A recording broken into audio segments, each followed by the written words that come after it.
హృదయపూర్వక వందనాలు తెలియజేస్తున్నానండి.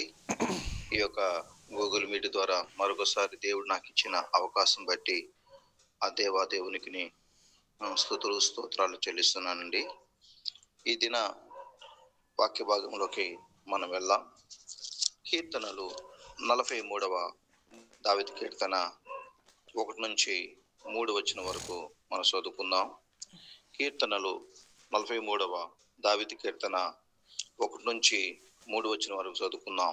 దేవా, నాకు న్యాయము తీర్చుము, భక్తి లేని జనముతో నా పక్షమున వ్యాజ్యమాడుము.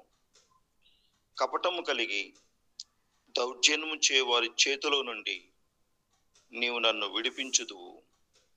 నీవు నాకు దుర్గమై దేవుడవు. నన్ను త్రోసివేసితివేమి? నేను శత్రువు బాధ చేత దుఃఖాకాంతుడనై సంచరింపనేలా నీ వెలుగును నీ సత్యమును బయలుదేరి చేయుము. అవి నాకు త్రోవ చూపును. అవి నీ పరిశుద్ధ పర్వతమునకును నీ నివాస స్థలమునకును నన్ను తోడుకును వచ్చును. చిన్న ప్రార్థన చేసుకుందామండి. ప్రభువా, నీకు వందనాలయ్యా. నీ మాటలు ప్రభువా మాట్లాడుకొనిచుండగా మాతో ఉండి మాలో ఉండి ఏమి మాట్లాడాలి తలంచి ఉన్నారు. నన్ను స్పష్టంగా మీరు మాట్లాడి ఉదయకాల సమయంలో వాక్యానుసరమైన జీవితం ముందుకు సాగటానికి ఈ యొక్క గూగుల్ మీట్లో ఉన్న వారందరినీ మమ్మల్ని అందరినీ బలపరచమని, నీకే మహిమ ఘనత ప్రభావాలు పొందుకోమని యేసు నామములో వేడుకొంచున్నాము తండ్రి, ఆమేన్. ఈ యొక్క 43వ దావీదు కీర్తన మనం గమనించినట్లయితే కోరాహు కుమారులు రచించిన కీర్తనగా మనం గమనిస్తున్నాం. ఈ యొక్క వాక్య భాగంలో కీర్తన 43వ అధ్యాయము 3వ వచనాన్ని మనం ధ్యానం చేసుకుందామండి. నీ వెలుగును నీ సత్యమును బయలుదేరి చేయుము. అవి నాకు త్రోవ చూపును. అవి నీ పరిశుద్ధ పర్వతమునకును నీ నివాస స్థలమునకును నన్ను తోడుకును వచ్చును. ప్రతి మనిషి ఖచ్చితంగా చేయవలసిన ప్రార్థన ఇదండి.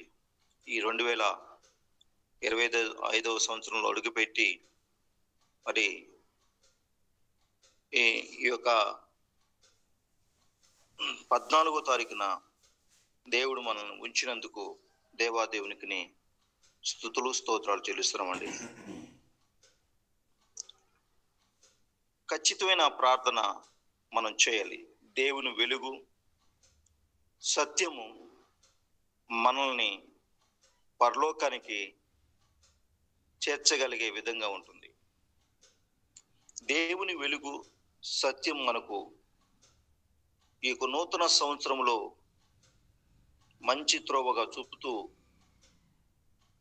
ఈ లోకంలో ఉన్న ప్రతి మనిషి ఆ వెలుగులోనికి ఆ సత్యములోకి నడిచినట్లయితే మనమందరము పరలోకానికి చేరేవారుగా ఉంటాం. దేవునికి వెలుగు సత్యము లేకుండా ఉన్నట్లయితే మనం పరలోకానికి చేరలేము అన్నది మనం గమనిస్తున్నాం. బయలుదేరు చేయుట అన్న మాటని గమనిస్తున్నాం. ఒక వ్యక్తి ప్రయాణము విషయము తెలియకుండా ప్రయాణము చేయమంటే అర్థం లేని ప్రయాణానికి అతడు ఇష్టపడేవాడుగా ఉండడు. ఆ ప్రయాణం యొక్క విలువ, ఆ ప్రయాణం యొక్క ఉద్దేశము, దాని యొక్క సత్యాన్ని వివరించినప్పుడు తన మనసు మార్చుకొని ప్రయాణికి క్రమముగా సిద్ధపడుతూ తను ప్రయాణం చేస్తూ ఉంటారు. కొంతమంది ప్రయాణం ఎలా ఉంటుందంటే వెళ్ళారు వచ్చారు అన్నట్టుగా ఉంటుంది, కానీ ఆ ప్రయాణానికి అర్థం లేకపోయింది. ఇద్దరు భార్య భర్తలు మాట్లాడుకుంటున్నారంట. ఏమండి, మన ఇంట్లో పని మనిషి రంగడు ఉన్నాడు కదా, మనం అతన్ని హైదరాబాద్ పంపిద్దామండి అని అన్నారంట. వాళ్ళిద్దరూ మాట్లాడుకుంటే ఆ రంగడు విని చాలా సంతోషపడ్డాడంట. ఉదయం లేచి, అరే రంగడు, నువ్వు హైదరాబాద్ వెళ్ళాలరా అంటే, అమ్మగారండి, అయ్యగారండి, నేను వెళ్ళొచ్చానండి అన్నాడంట.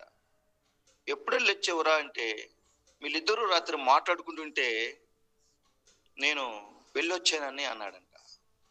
అంటే వెళ్ళాడు అనేది విషయం తెలుస్తుంది, కానీ దానికి ప్రయాణిక ఉద్దేశం ఏంటంటో అతనికి తెలియలేకపోయింది. చాలా మంది ప్రయాణాలు చేస్తారు కానీ అర్థం లేని ప్రయాణాలు కొనసాగిస్తూ ఉంటారు.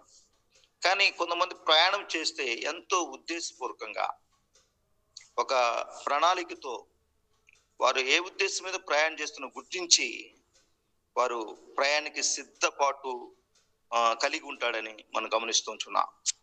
కనుక బయలుదేరి చేయుట, బైబిల్ వాక్యం, నీ వెలుగును నీ సత్యమును బయలుదేరి చేయము. అవి నాకు త్రోవ చూపును, అవి నీ పరిశుద్ధ పర్వతమునకును నీ నివాస స్థలమునకును నన్ను తోడుకుని వచ్చును. త్రోవ చూపు వెలుగు మరి సత్యము. దేవుడు తన సంకల్పం ద్వారా తన దయతో మనకి ఆయన వెలుగును ఆయన సత్యాన్ని మనకు బయలుదేరి చేశాడు. ఒక బాటసారి తెల్లవారుజామున తన ప్రయాణం సాగుతున్నప్పుడు చాలా మసకబారినగా చీకటిగా ఉంటున్నది. అలాగే ప్రయాణం చేస్తూ ఉంటే మరి సూర్యుడు తూర్పున నెమ్మదిగా ఉదయిస్తుండగా ఆ బాటసారి తన పరిసరాలు కాస్త కాస్త గుర్తు గొలుగుతూ ఉండే కొందే ఆ యొక్క చీకటిని అనే ఛాయను బయటికి వెళ్ళిపోతూ స్పష్టంగా సూర్యుడు బయటకు వచ్చిన తర్వాత ఆ వెలుగును విరజిమ్ముతూ ఉన్నప్పుడు సుదూర తీరాన్ని అనగా సత్యాన్ని చక్కగా చూడగలుగుతున్నాడు. దేవుడు అనుగ్రహించే ఆధ్యాత్మిక వెలుగు కూడా దేవునికి సత్యాలని మనము గుర్తించాలి. సముద్రమంతా లోతైనవిగా ఉన్నవి ఆయన సత్యాలు. ఎన్ని తెలుసుకున్నా ఇంకా తెలుసుకోవాల్సిన వారంగా ఉన్నాం. మనము మనకి ఎన్నో విషయాలు తెలుసు కూడా ఇంకా తెలుసుకోవాల్సిన వారుగా ఉన్నాం. ఈ 43వ కీర్తనలో కోరాహు కుమారులకు ఉద్దేశం కూడా ఇదే. దేవా, నీ వెలుగును నీ సత్యమును బయలుదేరి చేయము, అవి నాకు త్రోవ చూపును. కనుక దేవుడు ఇశ్రాయేలుకును తన వెలుగును సత్యమును బయలుపరిచాడు. యేసు కాలంలో ఉన్న వారికి కూడా దేవుడు త్రోవ చూపి వెలుగును సత్యమును బయలుపరిచాడు. యోహాను సువార్త 8వ అధ్యాయం 12వ వచనం మనం చూస్తున్నాం. లోకమునకు వెలుగుగా సత్యముగా ఉన్నాడు అని ఆయన గురించిన విషయాలు మనం చూస్తూ ఉంటున్నాం. కనుక ప్రభువే స్వయంగా ప్రకటిస్తున్న మాటలు ఇవి. అయితే మత్తయి సువార్త 13వ అధ్యాయం 15వ వచనంలో, మరి మీరు విను మట్టుకు విందురు గాని గ్రహింపరు, చూచుట మటుకు చూతురు గాని ఎంత మాత్రము తెలుసుకున్నారు. కనుక ఈ యొక్క ఆధ్యాత్మికంగా మనం గమనిస్తే మన కళ్ళతో చూస్తూ ఉంటున్నాం, గ్రహించట్లేదు, తెలుసుకోవట్లేదు. వింటున్నాము కానీ విననొల్లని వారుగా ఉంటున్నాం. ఇది యెషయా ప్రవచనాన్ని ఇక నెరవేర్చున్నట్టుగా మత్తయి సువార్త 13వ అధ్యాయం 5వ వచనం చూస్తున్నాం. కనుక మీరు విను మట్టుకు విందురు గాని గ్రహింపరు, చూచుట మటుకు చూతురు గాని ఎంత మాత్రమో తెలుసుకొనరు. అనేకులు దేవుని నుండి వస్తున్న వెలుగును సత్యాన్ని అంగీకరించక ఈ లోకమైన ఆచారాలకు అంటిపెట్టుకొని ముందుకు సాగిపోతున్నారు. కానీ శిశువులకు త్రోవ చూపే వెలుగును సత్యాన్ని వారు గ్రహించారు. దాని ప్రకారంగా వారు నడుచుకున్నారు. మరి వాక్యం ప్రకారంగా లోతులోకి దేవుని సత్యం అని అర్థం చేసుకుని శిష్యులు ఎదుగుతూనే ఉన్నట్టుగా మనము కూడా దేవునికి వాక్యం అనే ఆ వెలుగును ఆ లోతుగా మనం గుర్తించి గ్రహిస్తూ మనం ఆ వెలుగులో ప్రకాశించే వారుగా ఉండాలి. అయితే దేవుడు అన్యులకును నిన్ను నన్ను వెలుగుగా ఉంచాడు. అన్యులకు త్రోవ చూపు వెలుగును సత్యమును దేవుడు కలుగు చేశాడు. ఇక్కడ కొర్నేలు అనే వ్యక్తి దేవుని విషయంలో తెలియనప్పుడు పేతురు ద్వారా ఆ వెలుగును సత్యమును బయలుపరిచినట్టుగా మనం చూస్తున్నాం. కనుక ప్రభునందు ప్రియమైన దేవుళ్ళారా, మనము ఆ అన్యులకును త్రోవ చూపే వెలుగును సత్యమును ప్రకటించే అవకాశము దేవుడు మనకిచ్చాడు. ఈ 2025 సంవత్సరంలో మనము మనకున్న టార్గెట్ని మనం పెట్టుకుంటూ ప్రార్థిస్తూ మరి నశించిపోతున్న ఆత్మల కొరకు భారము కలిగి ఉంటూ మనమంతగా వ్యక్తిగత సువార్తన లేక మరి ఆ వీధి సువార్త వలన ఏ విధము చేత నేను మరి అనేకులకి రక్షణ సువార్తను చెప్పవలసిన బాధ్యత దేవుడు మన మీద పెట్టాడు. ఎందుకంటే నేను లోకమునకు వెలుగై ఉన్నాను కనుక మీరు కూడా వెలుగై ఉండండి అని అన్నారు. దేవునికి వెలుగును కలిగిన మనము ఇతరులకు వెలిగించే వారుగా ఉండాలి. మన జీవితం తుప్పు పట్టే విధంగా ఉండకూడదు, కానీ వెలుగుతూ వెలిగించే వారుగా ఉంటున్నప్పుడే మన జీవితము ఒక అర్థవంతంగా ఉంటుందని దేవుని వాక్యం ద్వారా మనం చూస్తున్నాం. కనుక ప్రతిసారి ఉదయాన్నే లేంగానే అద్దములకు వెళ్ళి మన ముఖం చూసుకున్నట్టుగానే ప్రతిరోజు దేవుని వాక్యముని అద్దములోకి వెళ్ళిపోయి మన లోపాలు సరిచేసుకుంటూ మరి సత్యాన్ని వెలుగును గ్రహిస్తూ అనేకులకు ఆ యొక్క వెలుగులోకి నడిపించవలసిన అవకాశము ఎంతో ఉందండి. దాని గ్రంథంలోని 12వ అధ్యాయం 4వ వచనం ఒక మాట మనం చూస్తున్నాం. నీవు ఈ మాటలను మరుగు చేసి అంత్యకాలం వరకు ఈ గ్రంథమును ముద్రింపుము. చాలా మంది నలుదిశలు సంచరించినందున తెలివి అధికమగును అని నాతో మాట్లాడుట గాబ్రియేలును నాతోడు చెప్పాను.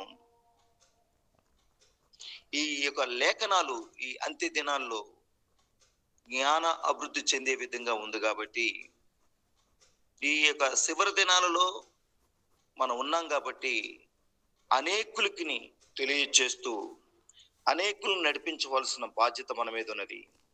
మరి ఏ విధము చేతనైనను అది ఏ రూపమైనను మనం నశించిపోతున్న ఆత్మలను రక్షించేవారుగా ఉండాలని ప్రభుపేట మనం చూస్తాం. ఎంత దినాల్లో బూదిగాంతము వరకు విస్తరించబడే విధంగా త్రోవ చూపుచున్న ఆ వెలుగును సత్యమును చూపించేవారుగా ఉండాలి. బూదిగాంతం వరకు మనం ఎంతవరకు మనము ఆ వెలుగును ఆ సత్యమును తెలియచేయగలము అన్నది మనం గ్రహించాలి. సామెతల గ్రంథము 4వ అధ్యాయము 18వ వచనం చూస్తున్నాము. వెలుగు క్రమముగా ప్రకాశం అవుతుంది, పట్టపగలు మాదిరిగా వెలుగు తేజరిల్లినట్లు అంతంతకు తేజరిల్లే నీతివంతుల మార్గాన్ని మనం చూస్తున్నాం. కనుక మనము తేజరిల్లేవారుగా, అనేకుల్ని ఉత్తేజింప చేసేవారుగా, అనేకుల్ని క్రీస్తు మార్గంలో నడిపించేవారుగా ఉండాలని ప్రభుపేట మనం చేస్తున్నాం. కనుక ప్రభునందు ప్రియమైన బిడ్డలారా, ఈ దినాన దేవుని వాక్యం ప్రకారంగా కీర్తన 43వ అధ్యాయము 3వ వచనం చూస్తున్నాం. నీ వెలుగును నీ సత్యమును బయలుదేరి చేయము, అవి నాకు త్రోవ చూపును, అవి నీ పరిశుద్ధ పర్వతమునకును నీ నివాస స్థలమునకును నన్ను తోడుకును వచ్చును. కనుక మనము బయలుదేరి చేయు సిద్ధపాటు ప్రయాణం కలిగి ఉంటూ మరి త్రోవ చూపు వెలుగును సత్యమును అనేకులకి మరి బట్టబయలు చేసే విధంగా మనం చేస్తూ, బైబిల్లో దేవుడు ఇశ్రాయేలుకును త్రోవ చూపే వెలుగు సత్యముగా ఉన్నాడు. యేసు కాలములో ఉన్న వారికి త్రోవ చూపే వెలుగు సత్యముగా ఉన్నాడు. శిష్యులకు త్రోవ చూపి వెలుగు సత్యముగా ఉన్నాడు. అన్యులకు త్రోవ చూపు వెలుగు సత్యముగా ఉన్నది కాబట్టి ఈ అంత్య దినాల్లో బూదిగాంతములకు విస్తరించబడే విధంగా సమస్తమైన వారికి త్రోవ చూపుచు వెలుగు సత్యమును ప్రకటించే వారిగా ఉన్నాం. దేవుడి మాట మన వెనుకలో దేవుడు దీవించును గాక. ఆమేన్.